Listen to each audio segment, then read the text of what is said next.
It's You're All Doomed, the podcast that stomps its way through Friday the 13th, Part 8, Jason Takes Manhattan. I'm subterranean waste management expert Greg. Hey, and I'm Brian. Pepperoni pizza.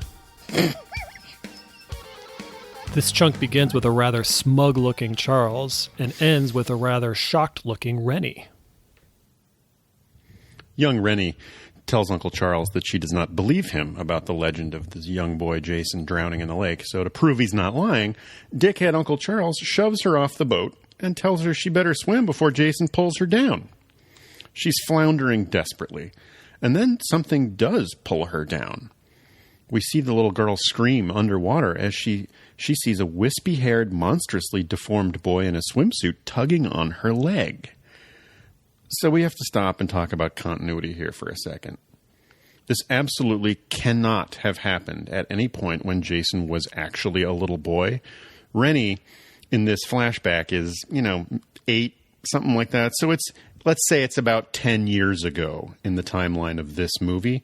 We know 10 years ago, Jason was in the bottom of the lake from when Tommy had chained him there, because we know that at least 7 years passed before the events of Part 7 happened, and then it's been a long, an amount of time between Part 7 and now this.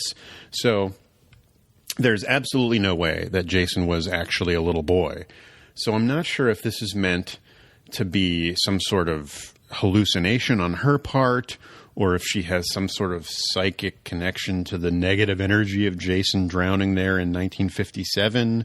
I'm not really sure what's supposed to have been going on here. And I feel like the legend of Jason as a little boy drowning in the lake would have been completely wiped away by the fact that we know for a fact that he came back as an adult and killed people because it was in newspapers. So I feel like that would have been what the legend of Jason became, and no one would even think of him being a little boy anymore. The flashback ends, and we cut back to adult Rennie, who apparently had forgotten all of this until this very moment. And she now confronts Charles, even though he stammers that he saved her from drowning that day. But she storms off, and Sean shoves Charles into a pile of shredded documents before following her. I love how after Sean shoves Charles, he goes, "Just keep away from her," and then storms off. It's the William Shatner School of Acting. Jason's been lying there the whole time, but now whips his head toward camera so we know he's okay. As Charles is lying in the pile of shredded paper that Sean just pushed him into, he hears some soggy footprints approaching him, and he looks up and he sees that it's Jason. And Charles' first reaction is, "You? It's not possible." Which I don't understand, because is he responding to the fact that Jason Voorhees, this legend that he's heard about all these years, is finally standing in front of him? I think it's more that he's expressing disbelief that the person they just ran over with the exploding police car is fine and is now standing there. Oh, that makes more sense. So Charles makes a break for it down yet another New York City alley, and he's looking behind him the whole time, which is telling us that he thinks Jason is behind him. Charles then decides to duck into an abandoned building where he apparently runs up to the second floor. And we know this because Charles's body comes flying out of that second floor window, followed closely by Jason popping his head out to admire his work. Give me a fucking break. How the hell would Jason know Charles was going to run into this building and be waiting for him on the second floor just in case so he can throw him out the window? And how did Jason get up there? Because Charles clearly thought Jason was behind him the whole time. Right. In any case, Jason retrieves Charles from the street below and then dunks him headfirst into the toxic waste barrel that we saw in the opening of the movie. We know it's the same one because the little rat is now floating dead inside. Just to prove that Charles is an inhuman monster, we learn that he wears tube socks with his business slacks. Charles was played by Peter Mark Richmond, who originally was a football player before being sidelined by an injury. He's had a long career, mainly in television, but basically name a show and he's been on it. 90210, Star Trek, The Next Generation, Dynasty. He was most known to me as Chrissy Snow's Reverend Father on Three's Company. In his private life, he's been married to his wife since 1953 and is apparently quite a humanitarian and sounds like a really decent guy. I wonder if Rennie's going to miss her ambiguous uncle. What's ambiguous about him? His sexuality? We don't know that he's her uncle. Yeah, right. We find ourselves in yet another classic New York City alley, and Sean is wandering around until he finds Rennie sitting comfortably in a well-lit lazy boy chair. In the last few minutes, Rennie has seen Julius's decapitated head, Jason Voorhees, she crashed a car that exploded, killed Colleen, yet she's perfectly fine just chilling in this chair in a filthy alley. Yeah, and she's just sitting there feeling sorry for herself, claiming that she loses everybody she cares about. Well, Colleen was your fault, Rennie. We learned that her parents died in a car accident, so this was probably a traumatic, reenactment of that terrible day for her. But still, it just seems kind of self-absorbed for her to be sitting there whining about it. Sean then decides that this is the perfect time and place for what feels like their first kiss. I know there's been some back and forth about how serious this relationship between Sean and Rennie really is, but the kind of awkwardness and kind of like nervous nature behind it leads me to believe that this really is their first kiss. Yeah, you're right. I hadn't thought of that, but it does feel that way, like they've had a pretty chaste relationship up until now. But it's cut short when Jason bashes through some cardboard boxes and wicker baskets to surprise them. They hightail it out of the alley and head into a subway station. Jason, in hot pursuit, smashes through the glass door at the opening of this station. But he completely ignores the newsstand guy who's standing just feet away from him. So, I mean, he's laser focused on these two kids, and he doesn't give a shit about anybody else in New York. Do you think Jason used a token to get through the subway station, or did he just hop over the turnstile? I'll bet he's a turnstile jumper. Yeah. I mean, I'd love to see a scene where a cop, like a transit cop is like, hey, you didn't pay. And then Jason kicks his ass, but we don't get that. Right. Yeah, those are the things that we miss out on in this movie. Rennie and Sean head down the escalator and manage to jump on a subway car right before it pulls away. And as they sit down, they're relieved, seemingly thinking that they've escaped Jason. Behind them on the subway wall, there's some graffiti that says Quayton Lives, which apparently is a reference to a band that director Rob Hedden was in during high school. But Rennie and Sean's rest is short-lived as Rennie sees Jason leering at them through the door connecting two of the subway cars. I imagine that's a violation of the New York City transit rules. I noticed that next to the door that Jason is peering through, there's a subway ad that says, "Children believe what their parents tell them," with the subhead, "Take time out, don't take it out on your kid," which is yet another child abuse ad. If you remember back in season 5 in Matt's office, he had another variation of a child abuse ad. So I wonder if this is meant to once again imply that maybe Jason was the victim of child abuse at the hands of his mother. Sean and Rennie run the length of the car with Jason stomping along behind them, ignoring everyone else on the train, except for what is my favorite scene in the entire movie. There's a girl standing in his way wearing a powder blue fleece who he body checks so hard she flies into the nearby seat next to her and hits the passenger that's sitting there already. She's not killed, but it's just such an amazingly hilarious moment. I love it. She gets pummeled, and I watched that scene a few times frame by frame because I always love to see like practical stunts like that. And what I thought was really impressive is that sometimes you can see people kind of like brace for impact before they get, pushed, or there's like a fake punch coming. But this girl, there's absolutely no reaction. She's just like dead focused, not paying attention. And then Jason comes and just throws her down, and like she hits hard, and it's just a great stunt. It's so funny. Sean and Rennie hit the door at the far end of the car next to a poster festooned with graffiti, some of which says Jason Lives. And they're now cornered at the end of the train, screaming for help. But this is New York, so nobody gives a shit, including what appears to be a stoned Timothée Chalamet sitting nearby.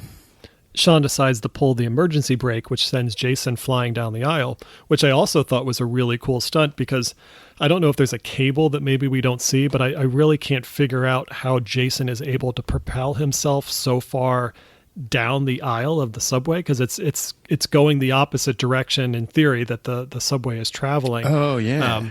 But even if you were just to kind of like push yourself back and slide on your back, you wouldn't travel as far as Jason did. So it's a really impressive stunt. But my favorite part about that is we hear one of the passengers in the background go, "Hey, this isn't my stop." Ugh. This gives Sean and Rennie a chance to open the emergency exit and disappear. Jason emerges from the car, only to be tackled by Sean flying out of nowhere. This sends Jason to the ground, and he hits the fabled third rail and is immediately fried in a shower of sparks. Sean is miraculously spared the same fate. He and Rennie stare stupidly at this for a moment and then emerge from underground up in the middle of Times Square. I don't think Rennie and Sean should be concerned about Jason anymore. They should be more concerned about the guy who walks by in a black trench coat, wearing no pants and black socks with black sneakers. It also looks like he's hiding something under his coat, and I would really rather not know what he's hiding under there.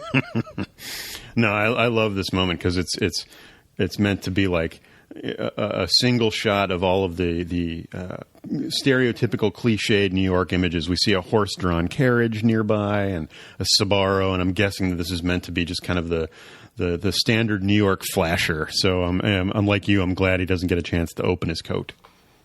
As they pass by the beauty of the aforementioned Sbarro and McDonald's, Rennie turns around to see Jason standing by the subway exit. I love how they're standing around wide-eyed like they're rubes in a fairy kingdom, this magical place that is New York City. As they make a break for it, they run past the same four punks that we saw during the opening credits. And just like the guy that we saw in the diner at the beginning, one of the punks is looking directly into the camera. They're listening to a hip-hop song on a boombox with the Grammy Award-winning lyrics. "Living in the city ain't no big deal.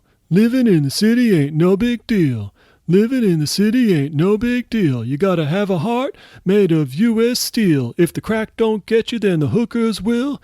Living in the city ain't no big deal." It's pretty clear what Jason thinks of this song because as he walks by the punks, he kicks the boombox, knocking it to the ground. He kicks the shit out of the boombox. It's great. It's a beautiful moment. This causes the punks to whip out their chains and butterfly knives. But instead of killing them, he scares them off by briefly lifting up his mask and showing his scary face. They run away, and then he puts the mask back on and turns to mug at the camera.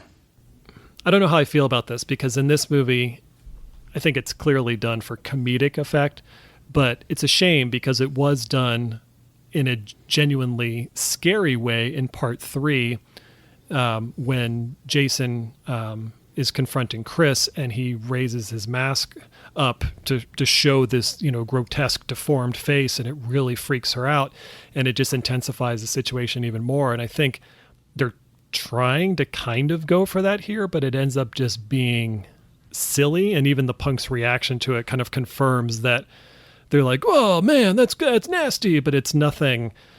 It's not as scary as it necessarily could have been, and it also just seems out of character for Jason. I don't really know why he would try to do this. Yeah, you're right. I mean, in part 3, I agree with you. It was much more effective because in that one, he recognized Chris and he wanted her to know that it was the same guy she had encountered in the woods 2 years earlier. So that was an effective scare tactic. And this, like you say, is just him kind of like trying to show he's a badass to the punks. I shouldn't like this scene as much as I do. I think the kicking the boombox is hilarious, but it does seem a little bit out of character for him to scare the punks off by lifting his mask. I wish he'd killed them. I mean, that just seems more like something he would do. And yeah, it's played up for a laugh, which I shouldn't be happy about. But it did kind of make me laugh. One of the punks is played by actor stuntman Vincent Capone. He played a photon laser tag kid in the movie Big. As is becoming a common trend, we see another location from the opening credits. This time it's the diner. And we see a charming waitress extinguish her cigarette into a plate of slimy eggs. Sean and Rennie come storming in and they ask the waitress if she can call the police, but she tells them to use the payphone in the back, but it's broken. And then Rennie says, "You don't understand, it's a maniac trying to kill us." And the waitress responds, Welcome to New York. Ha, ha, ha. The waitress was played by the director's sister, by the way. At this point, Jason comes smashing through the door of the diner. And in a series famous for its hulking busboys, we're introduced to a new one, this time played by stuntman Ken Kersinger, who we will be talking about at great length in an upcoming season. He steps up to the plate, but is thrown into the mirror behind the counter by Jason. It's hard to say if he's dead because we don't see him get up, but I can't imagine that he was killed by that impact, so I'm not going to consider him a murderer. This gives Rennie and Sean a chance to make it out the back door to another fucking alley. But this one's different, Greg. This one has a dead end. Okay, fair enough.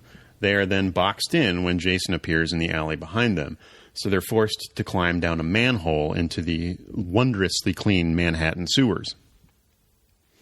We get an extended tunnel chase, which would actually be kind of cool, except that it's really geographically disorienting. And they don't make as much use of the atmospheric quality as I would hope. But it's a decent setting. I just don't know that they really were able to execute it properly. Agreed. I love the setting. I think there was a lot of cool things they could have done with it. We'll find out later that they don't do any of those things. But yeah, I love the idea of kind of like, a meandering dark tunnel where, there's enough water on the ground that you can hear people coming, you can hear footsteps and things like that. I think they could have made it a really creepy, effective location, but they don't. Mm-hmm. Scampering around, they bump into a sanitation worker who helpfully warns them that the entire sewer system is flooded with toxic waste every night at midnight, which is only minutes away. I mean, it seems plausible, right? I just assumed that was standard procedure for waste management in New York. He leads them to a safety exit. Almost. Jason appears almost out of nowhere and grabs the sanitation worker. Sean is, for some reason, flung aside and knocked unconscious and then slumps against the wall. And this is what causes Rennie to have that shocked expression that we saw at the end of this chunk. Fatality-wise, we only have one victim here when Charles is dunked in the toxic waste. But you could argue that the girl in the subway was seriously injured by the shoulder check that Jason gave her. And the busboy who got chucked into the mirror probably didn't have the best day of his life either. Perhaps you could say that the boombox the punks were listening to was also a confirmed kill. To find out why living in the city ain't no big deal. Living in the city ain't no big deal. Tune in next week. Until then, you're all doomed.